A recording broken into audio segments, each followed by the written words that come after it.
in the grand scheme of things, how much do it really matter that I was fucking him and y'all care way less about the fact that he shot me?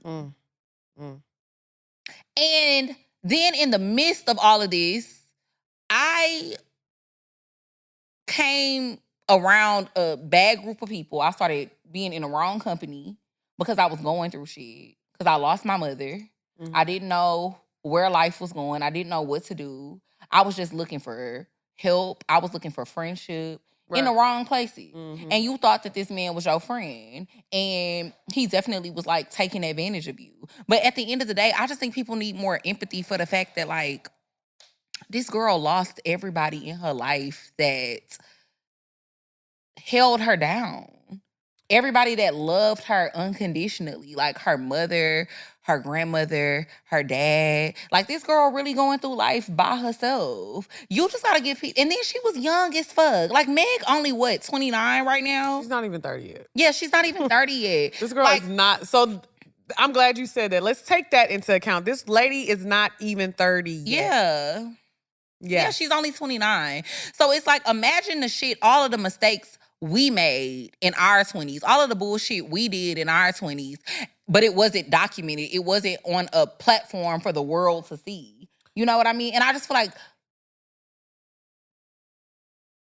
did she, like, she had her faults and she had her shit that she did wrong too in the situation, if we being honest. But at the end of the day, like, this lady have been through so much and has persevered. You know what I mean? Like, if anything, she should be a testament, a role, like, I don't want to say a role model, but because, you know, they're going to get up in the comments if I say role model. You said it right. But a testament to persevering. Yes. And still going and still making it through. That's so hard. And unfortunately for both of us, we know what that's like too. To have to like keep going in the midst of loss, in the midst of grief, and losing somebody that's so close to you. And I just feel like people just be so hard on this girl all the time. And it really, I always liked Meg, but it definitely made me have a really softer, even more soft spot for her. So I'm gonna give my takeaways from the documentary. I have a few things I wanted to take away. Yeah. One, of course, the main thing that broke my heart, which I'm gonna get into at the end of my little spiel, is the mother thing, of course. But one thing that broke my heart was, if you notice in the documentary, after everything happened, when she fell out with Kelsey in the court, if you notice, she didn't have any friends around her. Everybody around her were people that worked for her. So the only person that was around her that was like a friend was her cousin. And let me tell you, somebody that... And shout out to you, Beach, because you a real one. Yeah, so let me say this. Her cousin is a real one. I really meant that from the bottom of my heart. So let me finish. So I will say, I say it's so important all the time, community. When you're going through things, you need friends. You need your sisters. You need your aunties. You need your... You cannot live this life without community.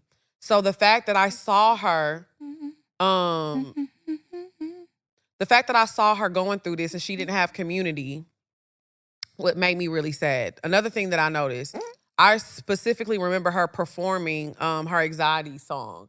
And she's on stage and she's performing and she's giving her heart and she's crying. Yeah. And it made me cry because she started saying that part, if I could write a letter to heaven, you know, and she's like talking to her mom and she's just like, Mom, what am I doing? And I felt that because I've been there.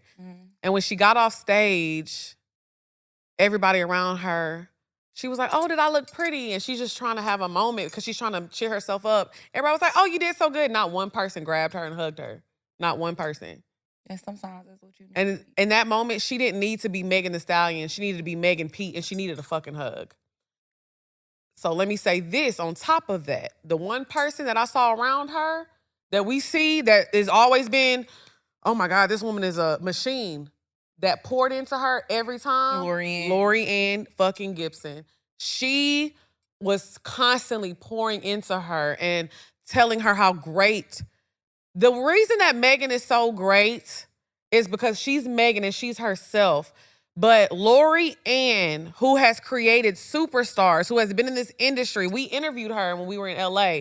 And I loved her. And I'm not being funny. If you've ever been in the presence of somebody who has done great things and they're just great, being around them, you feel something. Like when Lori walked up to me, like she's inferior. So little, it was just like, oh my God. Yeah. And the way she even spoke life into us, she was like, you ladies, y'all are doing it. Y'all are beautiful. And that was the first time she met us. She was like, this is the best interview I've did all day. She was like, so. That's what everybody say. The way that Lori Ann poured into her was very important to me. And that stuck out to me. Shout out to us. I got 2 more points and I know I'm getting long-winded. Second point was. It's okay. Speak your piece. I am so glad that she showed the depth of her and Kelsey's relationship. Because everybody was like, oh, Meg wrong because she was having sex with Tori. They doing that. Was it wrong? Yes. We're not taking away that. I don't know who did, but at the end of the day, we don't know who was doing what first or what. We don't know nothing about nothing. All we know, we don't know nothing. We're only going by he say, she say. But what I'm saying is, at the end of the day, it was weird and it was wrong because if y'all are friends, why are y'all hopping on the same XYZ? Yeah, that's where I'm like, yeah, you right. So, but let me finish. Yeah. So, but my thing is, because I've had somebody do this to me, for Kelsey to sit on that camera and cry about Miss Holly and say, me and Megan have been through the dirt and the trenches. And she said, not when Meg, she said, when we lost Miss Holly, I knew I had to be here. So instead of you being by her side, you chose to take some hush money and get on that stand and not say nothing. Because at the end of the day, did Meg do you wrong from what it come to be? But let me tell you, if that would have been me and Dre in that situation, first of all, that nigga would have been beat the fuck up. Because ain't nobody finna pull out a gun on my friend. Somebody gonna die tonight. Shout out to 50 Cent. I'm gonna tonight.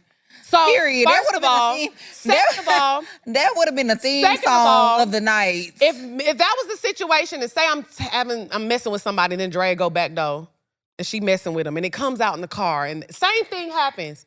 I don't care.